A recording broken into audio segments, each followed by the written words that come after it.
Assalamu alaikum wa rahmatullahi wa barakatuh. Alhamdulillah. Uh, Welcome to tonight's lecture, which falls on quite a special night of a year for several years. Right? One of it is that for this year, tonight will be the longest night of the year. Longest night, it means that for those who live in the northern hemisphere, right, this is in the middle of the winter. Actually, the middle of winter is on the 21st, 22nd of December. That's when we call it as winter solstice.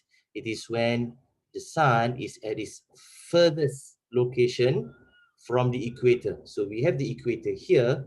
The sun rises and sets not just on the equator, but it moves to the south, and then after that it goes back to the equator and then moves to the north, and then goes back to the equator and then goes back to the south. It's just like doing the sa'i, right? Moving from the south to the north, north to the south. So from the north to the south, right? From the north to the equator to the south, it takes 6 months. And then after that, from the south, the southernmost part, right, to the north, it takes another 6 months, right? So if the sun is at the southernmost part of the Earth, I mean, you look at the compass, it is at about 23 degrees from from exactly from the east, which is 90 degrees here. If you look at the bearing of the compass, if the east is 90 degrees, 90 plus 23, it is equivalent to about 113 degrees. So it's 113 degrees from the north. This is the position of the sun that will rise tomorrow. So it is the southernmost position of the sun. So if you look out, right, of course nowadays it's difficult to see the sun because of the clouds. It's cloudy, it's rainy season. But if you can see the sun, the shadow makes the longest shadow, right? If you're standing here, the shadow is the longest during Zohor time. During Zohor time. Uh, so because it is at the southernmost part.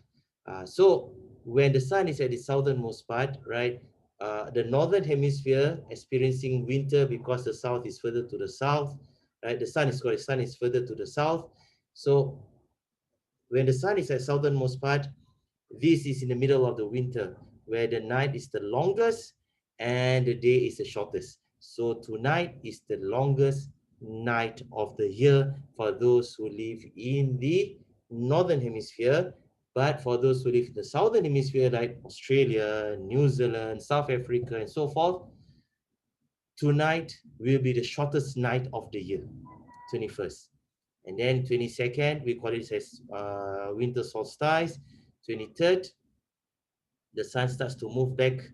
23rd to the 24th, the sun starts to move back to the north, right? And so the longest night of the year, right, becomes shorter a little bit. And therefore, those people in ancient times, during the time of the Roman Empire, there's this group of people who worship the sun. So therefore, they have this celebration on every 25th of December, which is about 2 days after winter solstice, after the sun, right, reaches its southernmost part of the earth, and then after that it starts to move to the north again, and so therefore the night is not the longest anymore. The night starts to get shorter and shorter a little bit. So therefore they celebrate that occasion, right? They celebrate the occasion. So they have this ceremony on the 24th and the 25th. 24th of December, every 24th of December, they will have all the merrymaking, drinking, singing, right? And also sort of things. And then on the 25th, then they start to exchange gifts, this and that, to celebrate the fact that the sun is not moving more to the south, but is moving to the north again. So this celebration of these people who worship the sun, right? This celebration has been adopted by the early Christians. So to entice them, to attract these people to Christianity. So the early Christians, right, they convert that celebration that celebration of worshiping the sun and celebrating that the sun is not moving further to the south, but moving to the north. So therefore, they celebrate and they change it into the date where Jesus Christ was born, right? So that is actually the origin of Christmas, right? And the word Christmas itself is for the two words Christ and Mass. So it is celebrating the Christ, the birthday of the Christ, because Mass is gathering. Okay, so the gathering to celebrate the Christ. So Christmas is actually celebration to celebrate the Christ. Now, if you want to interpret Christ as Nabi Isa alayhi salam and you're celebrating the birth of Nabi Isa alayhi salam, you should know that that is not the date. 25th is not the date of the birth of Nabi Isa alayhi salam, because that is actually has its roots for those who worship the sun. Okay. Uh, so those who justify say, well, we are celebrating the Maulid of Nabi Isa alayhi salam on Christmas, they are definitely wrong, because that is not the date of Maulid Nabi Isa alayhi salam. Right? And the date of Maulid Nabi Isa alayhi salam disputed, right? But the Orthodox Christians, they celebrate it on somewhere middle of January, middle towards the end of January for the Orthodox Christians. They don't celebrate Christmas on 25th of December, because they know that that is not the original date. That date has been used by the early Christians to entice, to attract these people who worship the sun, so that they celebrate on the same day that they celebrate the movement of the sun from the south to the north. Okay.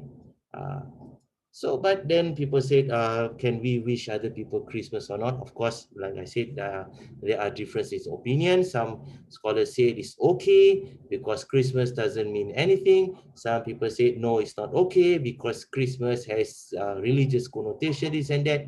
It's up to people to accept whether they want to wish people with the word Christmas or not. But whatever it is, if some people wish to wish the Christians Merry Christmas or whatever, right? We cannot condemn them, and we cannot accuse them as committing a shirk, because why? Because there is a difference of opinion on seeing Merry Christmas. So to each their own opinion, we have to respect each other's opinion. So people who does not want to wish other people or to use the word Merry Christmas, they can always use other phrases as alternative, such as what happy holiday, right? Season greeting, which does not have any religious connotation. So tonight is special because this is the longest night of the year, tonight and tomorrow night actually. Number two, special for the past how many years, for hundreds of years, is because tonight there is this conjunction of two giant planets, Jupiter and Saturn, and I have sent some of information, right, to WhatsApp, so that we can appreciate what's happening. But just to show you why that is something that is significant, because it's not occurred for the past 780 years, something like that, right? The last time it happened was in 1226, when Genghis Khan was at his peak of his power, right? 1226. 1226, then a few years later, right, Baghdad, no, 1250 something, Baghdad was sacked, right? But Baghdad was invaded by the Mongols, not by Genghis Khan, but by his son, Hulagu Khan. That was 1226. Okay, next time it will happen in what do you call it, 2080, if you can live that long, right? Okay, so how does it happen? I'm going to show you, right, now some slides before we proceed with our class tonight. I'm going to stop this sharing this. I'm going to share something else. Okay. Now you look at this slide here, right? This is the position of the three planets right now, right? Right now, I see not exactly right now, but within a period of 1 or 2 days, right? It is when the Earth is at this position. We can be anywhere, but the position of Jupiter, this is Jupiter, and this is Saturn, is around there. So actually, of course, they are separated by huge distance. You have this distance from the sun to the earth, which is 5 AU, which is about 5 times the distance of the earth to the sun. But the distance from the sun to Saturn is 10 AU. So the gap between Saturn and Jupiter, it is about the gap from Earth to Jupiter. That's how huge the distance is. So it is keep on increasing. Then after that, Uranus will be 20 AU, and then after that, it's going to be 30 AU or 40 AU and so forth for Neptune. So Jupiter's position is here. Saturn is further down there. But because from our perspective, we look at Jupiter, we look at Saturn, it's as if they are close by, right? Saturn is always there. Saturn is slower moving, right? Because there's a bigger orbit to cover. Jupiter is faster moving because he has shorter orbit, right? Shorter distance to cover in one circle. So therefore, Jupiter is actually racing towards Saturn. So tonight is the closest approach of Jupiter to Saturn. Then after tonight, which is not now, but no, if I look outside, it's cloudy. You can't see. Okay, you can't even see in Singapore. But around 3 a.m. in the morning, Jupiter will take over Saturn, right? Will take over Saturn, speed over Saturn, and Saturn will be left behind, and Jupiter will proceed on his orbit, so Saturn will be left behind.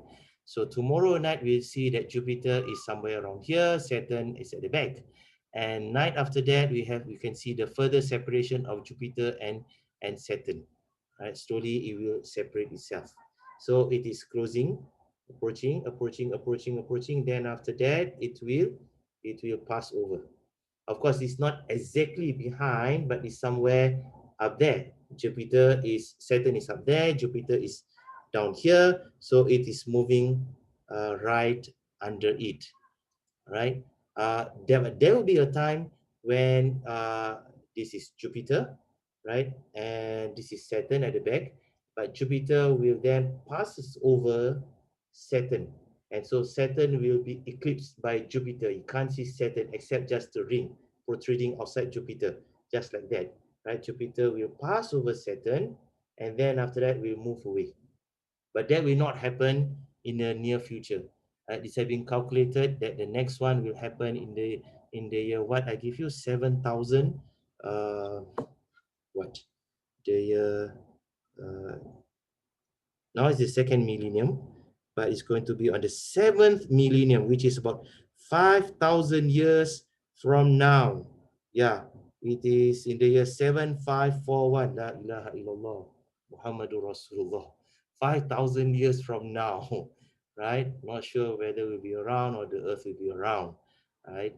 But that will be when Jupiter will pass right over Saturn. But right now, Jupiter is here. Jupiter is passing over or down from the Saturn because of the movement of the orbit.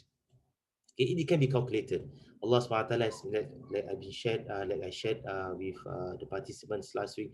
Allah Subhanahu wa Taala has made things easy for us, right? Everything that's in heavens. It means that one of the things that Allah has made easy for us is to make calculations for our present generation, actually, right? With precise calculation, with precise mathematical formula, and with computer to calculate all those complex mathematical equations. All right, so that will be very far in the future. So that's how tonight we can see Saturn and Jupiter quite close. Okay, now I'm going to show you an animation, right? And this animation is actually taken from this website. This is a very wonderful website, timeanddate.com. I encourage you to visit this website to learn more about astronomy. You can know about eclipses, you can know about events and astronomical events, isn't that? Time and Date is free. Right, fantastic, really fantastic. It's quite new. It was not there 10 years back. So 10 years, 20 years ago, I still remember if you want to know about this event, we have to really find out from a lot of sources. We have to do some calculations, this and that, some imagination, then we can figure out what's going on. But right now, no, everything has been done, and even they make this animation, right, for tonight. So I'm going to play this animation. We have Saturn and Jupiter on October 26th, year 2020. Taken from, this is animation, based on in New York, USA, at nautical twilight. Nautical twilight means around just about 10 minutes, 15 minutes before Isha. Isha is astronomical twilight, right? So that's nautical twilight. Okay, let's play the animation right now. Okay, so October 2 is getting closer. November 9 is getting closer still. November 16 is getting closer.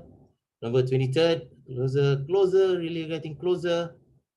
7th of December and 14th of December. And then the Great Conjunction 21 December, there's big conjunction. Then after that, we will separate. See? So Jupiter is passing over. So this is actually, right, if you look at this, Jupiter is actually racing towards Saturn. Okay? It's not Saturn going towards Jupiter, but it's Jupiter going towards Saturn. So then after that, it is not actually for us. This is from our naked eyesight, right? In naked eye, we can, if you look up there and the sky is clear, we can see a very bright spot on the sky. It's just like a very bright star.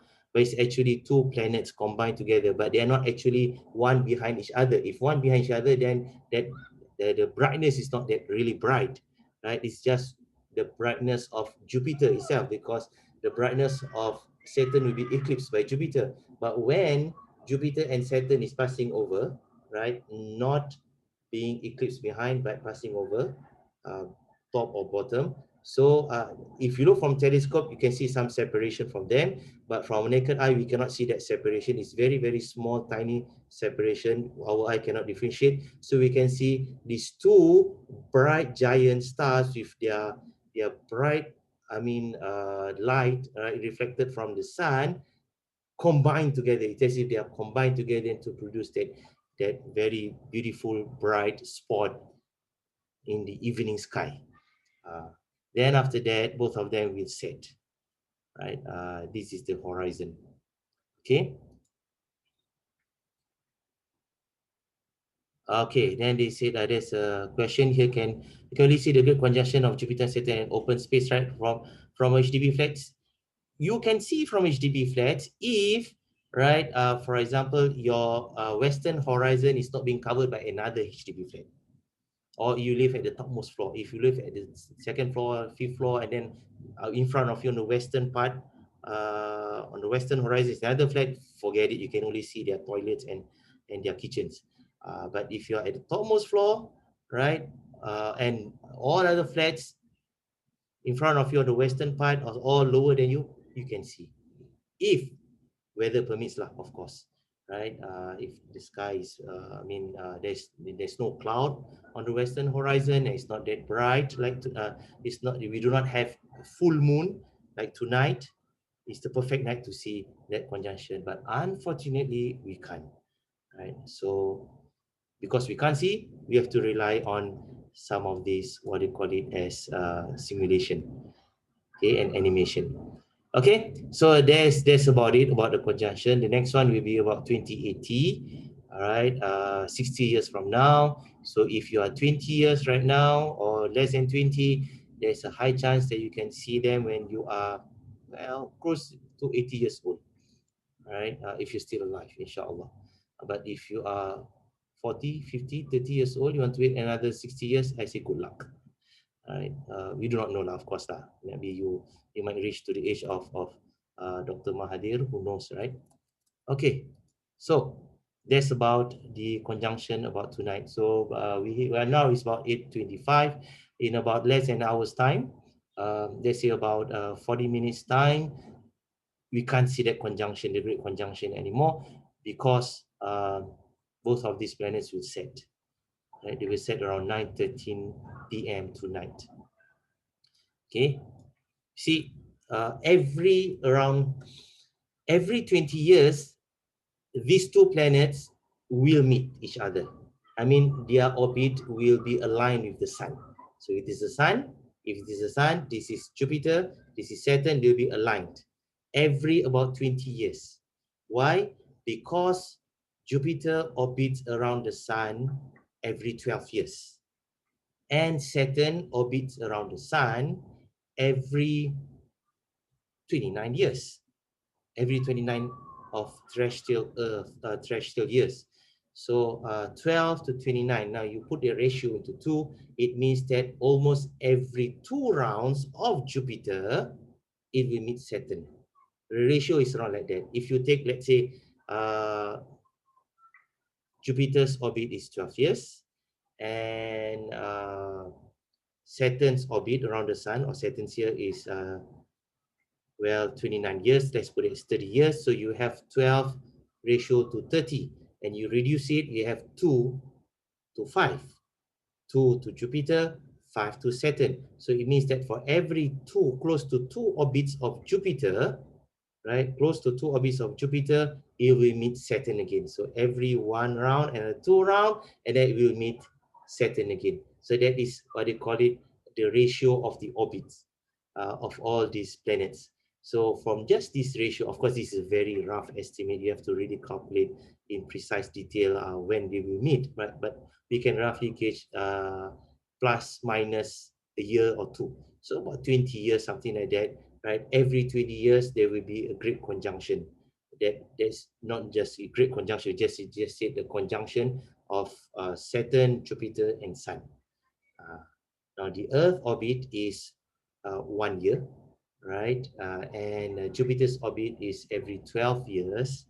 So it means that every year, without fail, the Earth will be aligned with Jupiter. Okay, so that is because it's moving around the Jupiter, and Jupiter is always somewhere around there. So it is how they calculate the the synchronization of planets by ratio. It's a very simple method, but it's a very, very rough method. Okay, now let's move back to our lecture. Let me share the screen again. Okay, let's go on with our exploration of the universe. We have covered the galaxy. Okay, and this is the last slide that I showed last week. Okay, and I shared with all of you that we actually, the sun and the solar system, right, we are right now in a position where there is not much stars. There are not much stars around us. So it's a calm, peaceful region of the galaxy. It is in between the spiral arms of this galaxy. This call it the Milky Way galaxy. But soon, when I say soon in astronomical terms, it means that in a few hundreds of millions of years, not hundreds, maybe a few million years, maybe 50 million years in the future, right? Something like that. Then the sun will move towards the packed region of the galaxy where stars are closer and nearby. So therefore, there'll be much disturbance of the Kuiper belt and the Oort cloud that surrounds the solar system, and it will disturb the movement of all these, the orbit of all these small stones, and then somehow or other, it might be that all these stones will come hurtling down towards the center of the solar system, and by chance it will hit Earth. But they'll be far, far in the future for in our terms. I mean, human age, 50, 100 million years in the future. So who cares? And so therefore, that is the movement of the sun. And I shared with you that it takes around 200 to 270 to 280 million, something like that, right? An estimate 270 to 280 million years for the sun to orbit around the galaxy center. So is our sun actually being attracted towards the galaxy center? No definite answer. No definite answer. Right? There is a lack of data. It might be yes, it might be not.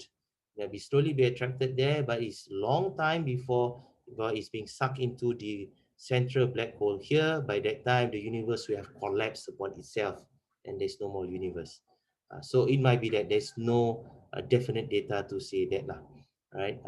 But at the age of our galaxy, we have found out that there are these what you call star forming regions where new stars are being born here, right? And old stars are actually stuck in the middle here. So it might be right.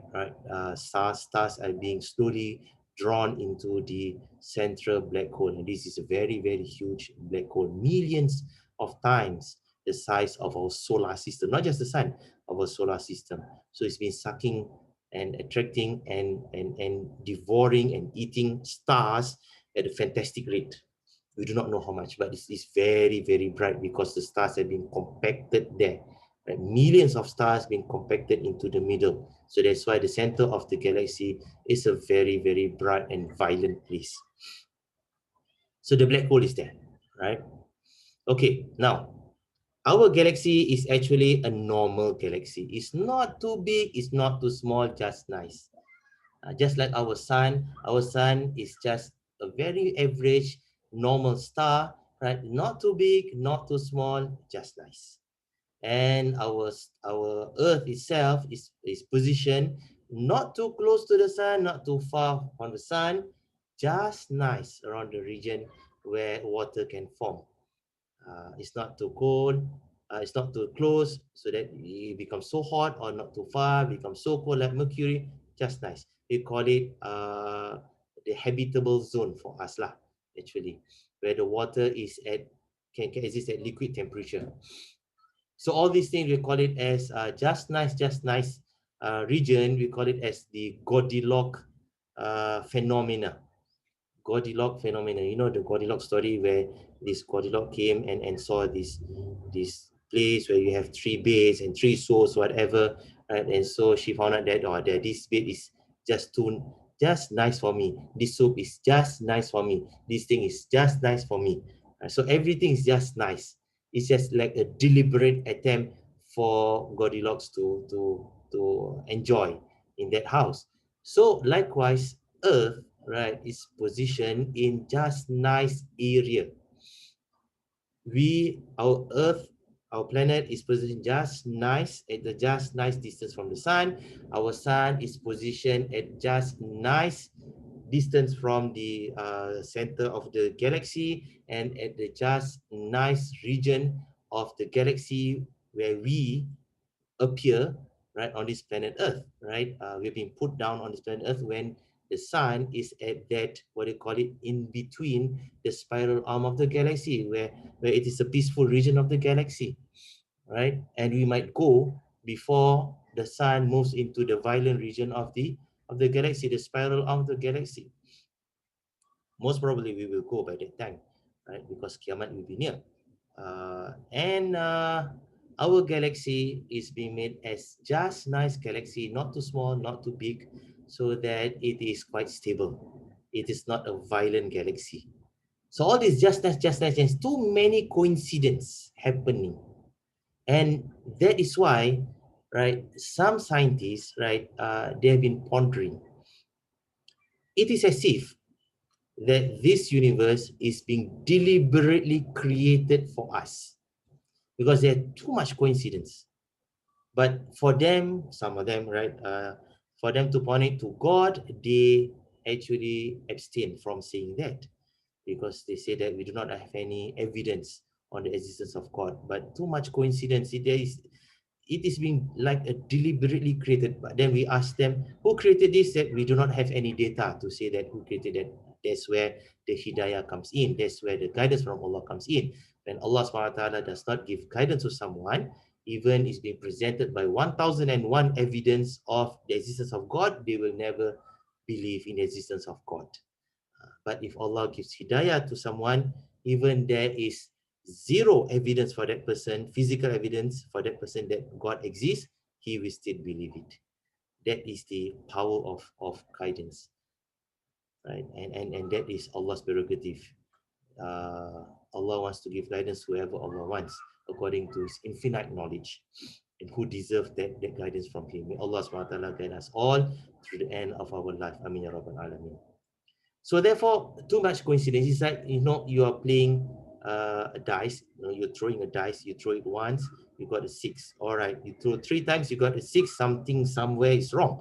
Why 3 times 6? Okay, it might be still a coincidence, but if you throw 100 times and 100 times it appears 6, whereas there are other numbers on the dice itself, then you say this is a deliberate attempt, right, to make it 6. So that is why, right, in this universe, there are a lot of things that are, when we look at it, the scientists look at it, it is a deliberate thing for at least humans to exist, or at least for this universe to exist, right? And then they call it as the anthropic universe. You can read it up further if you want to. You can Google up the anthropic universe. Okay, now we move outside, which we're going to travel outside our galaxy. You look at these types of galaxies. Ours is like this, the Milky Way galaxy, just a small dot. There are galaxies much bigger than us. Andromeda galaxy, which is the nearest galaxy, nearest giant galaxy to us, is much bigger than us. And there's M87, we call it M87 galaxy, much bigger than Andromeda. And then we have this, mashallah, this humongous, huge galaxy, IC 1011. You can see how many times, millions of times bigger than our own galaxy. And yet our galaxy here, right, it's so huge, it takes 270, 280 million years for just sun to orbit around the sun, and the sun is moving at 270 kilometers in a second. 270 kilometers a second, yet it takes 270 to 300 million years to orbit around the galaxy, our own Milky Way galaxy. And from one end to another, right, it's been estimated, right, it takes, it takes light actually to travel from one end to another. It takes light to travel for 100 years. Sorry, 100,000 years. So it means that if somebody's over here, right, shines a laser beam right through the other one, the other party over the other side of the galaxy, that light beam needs to travel for 100,000 years to transverse, to cross over this galaxy right to the end. So imagine our galaxy is 100,000 light years across in all direction. And yet, subhanallah, this is Allah's greatness, right? Ours is just a dot. It's a very small galaxy compared to Andromeda galaxy, which is our nearest galaxy, and other galaxies. This huge galaxy. We can't even imagine how many stars, right, in this galaxy, and the size of the black hole at the center of this galaxy. This black hole center here can be bigger than our own galaxy. Imagine that huge thing. We do not know what's inside this galaxy. So there are countless numbers of stars, billions, trillions, and trillions and trillions number of stars, uncountable. Googleplex, they have this the Googleplex number of stars, which is 10 to the power of 100, something like that, right? Okay. Now, like I said just now, right, ours, if let's say ours is a Milky Way galaxy here, okay, this is the, what they call it, the Milky Way galaxy, this purple thing, right? There are galaxies that surround us, our own galaxy. And this number of galaxies is actually orbiting each other. Imagine, we are orbiting around the sun is orbiting around the galaxy, our own galaxy, and our own galaxy is orbiting with other galaxies around it in a very complex movement that humans cannot calculate. We do not have the ability, right, to create an equation that calculate the movement, or the, what they call it, the orbital movement of more than two objects in this universe. We can only we have an equation that can calculate the movement of just two objects in this universe. That's how limited our knowledge right now. Right? Just two objects, and that object furthermore must be reduced to point size. then we can calculate. What is that formula? It's a very simple formula. It's a formula introduced by Isaac Newton. They call it as the gravitational formula of Isaac Newton, which is F equals to G, which is gravitational constant, times the first mass times the second mass divided by the distance between the two masses to the power of 2. So G divided by R squared. That is a very simple formula that Isaac Newton discovered, but it only described the what do you call it, the movement, the orbital movement of two objects orbiting each other. Now, if you have more than that, like our solar system, and look at the Milky Way, the galaxies that orbit around the Milky Way, right? There are a number of galaxies, which is 54 galaxies actually orbiting around each other. Our mathematical calculations break down. So how to calculate that? You can only use estimates and estimates and estimates. We fine tune further and use another estimates, and fine tune further, use another estimates. So ours is quite crude mathematical equations. We just use estimates, right, to predict the movement of stars and planets and galaxies, furthermore galaxies. So we have actually 54 galaxies. Imagine, right? Not just one galaxy, 54 galaxies. Some of these galaxies much bigger than us, like this Andromeda galaxy. Some of them are smaller than us, right? Like Leo galaxy, smaller than us. But all these galaxies, they are located within 3 million light years of radius from us. So Andromeda galaxy is about 2 million light years from us, 2 million light years. So if there's a light, I mean, when we look up there, actually, Andromeda galaxy is quite bright. If the sky is really dark, no cloud, right? No moon, and your sky, your eyesight is very good, right? You can actually can see the fuzzy light towards the Andromeda constellation, and that fuzzy light is Andromeda galaxy. It's 2 million light years away from us. It means that when we look at that fuzzy light, that light actually escaped from Andromeda galaxy 2 million years ago. And now it's just reaching us. So what is happening right now to Andromeda galaxy? We do not know. Is it still there? Hopefully, right? There's no evidence to show that it's not there, but it is still there. It might not be there also because we actually do not know what is happening out there in the universe right now, because the light is still traveling towards us. The light from Andromeda galaxy, it takes 2 million years to travel to us. So what we can see right now, we are looking back 2 million years ago. Right now, we do not know. We do not have any knowledge, zero knowledge of what is happening beyond our local solar system, for example, right? And even if you want to look at the sun, we actually do not know what is happening to the sun right now. You're looking at the sun 8 minutes ago. We do not know, right? But of course, we take it for granted the sun is always there, right? But we actually do not know what is happening out there. That is how Allah wants to make us humble also, to make us humble at the power of Allah subhanahu wa ta'ala, the greatness of Allah subhanahu wa ta'ala. Your knowledge, our knowledge is very, very limited. We can only speculate what's happening right now from past events. So past events, right, 2 million years ago, Andromeda is over there, right? We can calculate the movement. So right now we can actually just estimate, probably, hopefully, the Andromeda galaxy is still there, but moving in another direction from our past experience. But it's just speculation at best, right? From our past experience, not reflecting the reality right now. That is how vast the universe is. So you see 54 galaxies within 3 million light years radius from our own galaxy here. So across this, we have a diameter of 6 million light years. And just recently discovered that some galaxies, right, they are connected to their neighboring galaxies with a very thin film of, what do you call it, matter or gas, which just recently discovered, I think about a month ago, something like that. So this this, what do you call it, the bridge between the galaxies exists.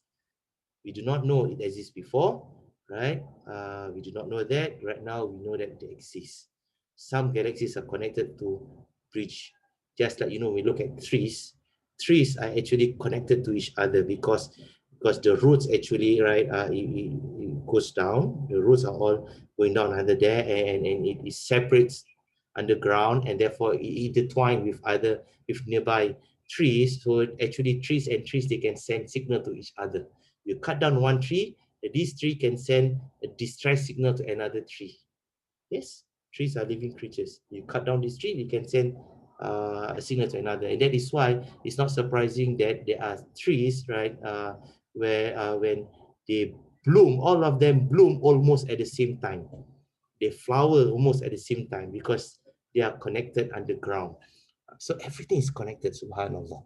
Right? It's not just us, but all things that Allah created, they are connected to each other. So this huge connection between galaxies just recently discovered is a bridge, right? This thin filament of gas that connects between one galaxy to another. So it might be there is a thin bridge of gas connecting our galaxy to Andromeda galaxy that contains matters that we still cannot figure out what, and we still cannot even imagine what it is, right? Because we are discovering new things in this universe. Astronomers always discover things that amaze them, always amaze them. Wow, it's something that we never thought of. How can this thing exist? We cannot explain this and that. So many things, subhanallah. And Allah is opening up the doors of knowledge for us when we look up at the sky. That's why Allah subhanahu wa ta'ala teaches us when we look up to the sky and we say the tasbih. Subhanaka ma khalaqta hadha batila. All praise to you. You do not create all these things in vain. Subhanaka faqina adhaban nar. All praise to you, O Allah. Protect us from hellfire. That is the objective for that dua. It's not just looking up in wonder, but we have our great objective, that is to protect us from hellfire. So these are some of the galaxies that we call it the local cluster. Now, you can see that local cluster is huge, but we have more than one local clusters, right? We have what they call it supercluster. And a supercluster consists of several local clusters or small clusters. So you look at this, right? Our local cluster, which is this dot here, local galactic group, consists of 54 galaxies that span 6 million light years across. And then we have all these dots here. We have all these other clusters, right? We have this Virgo cluster, which is the biggest galaxy cluster of galaxies. You have about, I do not know, maybe 1,000, maybe 2,000 galaxies, maybe 1,000,000 galaxies in this Virgo cluster. So we have these clusters, and all these clusters, they are orbiting around each other. They are moving around each other. So everything is moving. And this whole thing is called Virgo Supercluster. So we have one supercluster, right? Consists of several clusters of galaxies, and one cluster of galaxy can consist of millions of galaxies, just like Virgo cluster, just like this Phoenix cluster. We have millions of galaxies in just one cluster. So you combine all of these clusters of galaxies in one supercluster, you can have easily billions of galaxies just in one supercluster. And there are, subhanallah, look at this picture, there are many superclusters of galaxies. Many superclusters of galaxies. When you zoom out, you can see we have this Virgo supercluster if it's in the middle. Then we have another, this supercluster of galaxies. And all these superclusters, man, you don't forget that all these superclusters consist of thousands, might be millions, right? Might be hundreds of clusters of galaxies, and each cluster of galaxies Each cluster of galaxies consists of might be millions of galaxies or hundreds of galaxies or tens of thousands of galaxies. We do not know, right?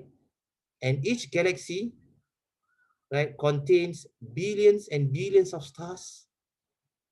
And most stars, they have planets orbiting around it. So we have multiply that by billions and billions and billions of planets out there.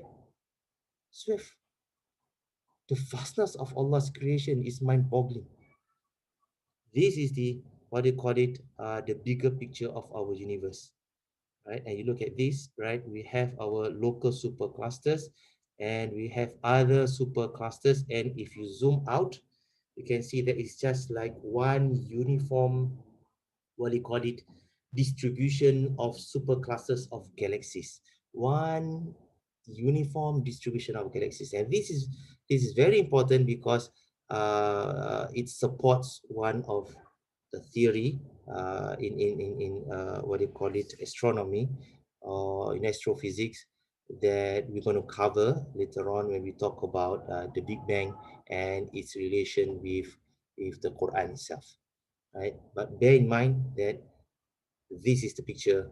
This is not complete picture, right? This is the present knowledge that we have right now, the distribution of super clusters of galaxies all throughout the universe, subhanallah, and it's huge, right? Right now, right, from one end to the other end is easily about 50 to 60 billion light years, not just million, billion light years. That is how huge this visible universe is. Now, to make your mind boggle some more, these 54, 56 billion light years of galaxies, of super classes of galaxies, this is what most astronomers believe as the visible part of our universe. Visible part. Beyond that is the invisible part of our universe. And the visible part of the universe is estimated, right? Might be wrong, but it's just about 10 to 20% of the size of our universe. So it means that 90 to 80% of our universe is actually unseen. We cannot see it. Light cannot reach our sun, our earth. It's out there beyond the ability for any of these classes of if there are beings living in any of these galaxies can see. It's beyond that. So what we can see, this huge universe, 56 billion light years across, is about just 10 to 20% of the size of our universe. And this universe of us, Allah SWT says that this is the first layer of the universe. Sama Dunya, the first heavens. Imagine, this is just the first heavens. What about the second and the third and the fourth? Right?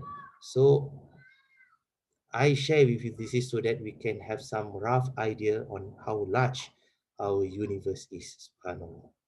Okay, so these are just universes of galaxies. So we zoom down. This is another picture of distribution. This is the latest picture taken, right, by astronomer of the distribution of superclusters of galaxies across the universe. And there are some, they call it the great voids, where there's nothing, right, in there, in between the superclusters. But it's uniformly distributed across the universe. So we zoom in, and then we zoom in again, we have superclusters here, and then we zoom in. A supercluster consists of several clusters, and we zoom in. A cluster consists of several galaxies, and we zoom in. One galaxy, right, consists of billions of stars, billions and billions of stars, uncountable number of stars, and then one of the star, right, is us, right? So our region is called the solar interstellar neighborhood, where we can see stars when you look up there. These are the stars nearby to us, and then when we zoom in, we have the sun. We have the nearest star here, which is about 4 light years away. And then as we zoom in some more, our solar system, we have the Woods cloud, which we have not reached right now, right? Well, we have reached almost reached the Kuiper belt. The Voyager spacecraft almost reached the Kuiper belt, right? This is very, very far from us. This is 10 to the power of 2, which is 100 times further from us, right, than the sun is. 100 times the age of the Kuiper belt. Then we zoom in some more, then we have our planets, right, and our solar system, and then we have our Earth here, and then the Earth we have our sun, sorry, our moon. That is the size of our universe, right? So ours is just a speck. We are insignificant, right? Lesser than insignificance compared to the vastness of this universe. So I'm stopped here. Allah alam bisawab. I hope that what I present tonight will give us a sense of uh, the greatness of Allah subhanahu wa ta'ala. That's most important. And how all these things Allah can create easily and Allah will destroy towards the end of time. Right? So we go back to Allah subhanahu wa ta'ala. There's nothing for us actually to chase in this life actually.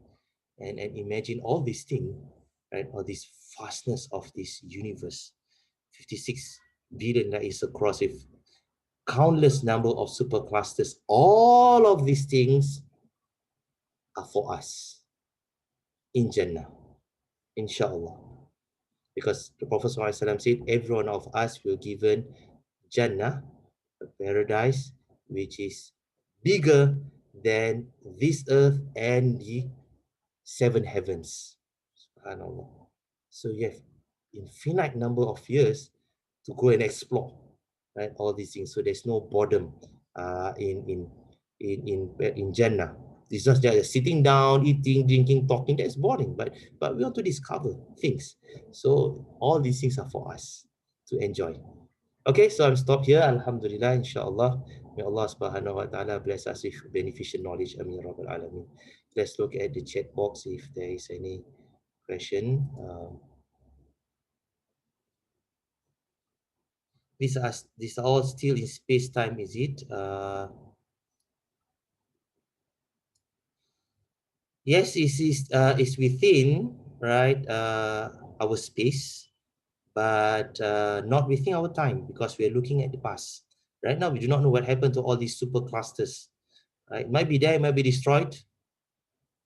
Only Allah knows. Do we know how many universes are there? This is where the physical data ends and the speculation kicks in. We do not know how many universes. The scientists call it as multiverse. Stephen Hawking, right, the late scientist, physicist, he predicted that the number of universes, according to his calculation, is more than the number of bubbles, right, in a bathtub. So I do not know how, but there are so many bubbles in bathtub, so number of universes are more than that. It's 10 to the power of 100, or is it 10 to the power of 100 to the power of 100, something like that. So that is prediction. We do not know, but for us Muslims, we believe that because Allah subhanahu wa ta'ala has mentioned all these numbers has been reduced to just 7 universes. When we talk about 7 heavens, it means 7 universes out there. And each one is bigger than the other one. We'll talk later, inshallah, when we talk about 7 heavens.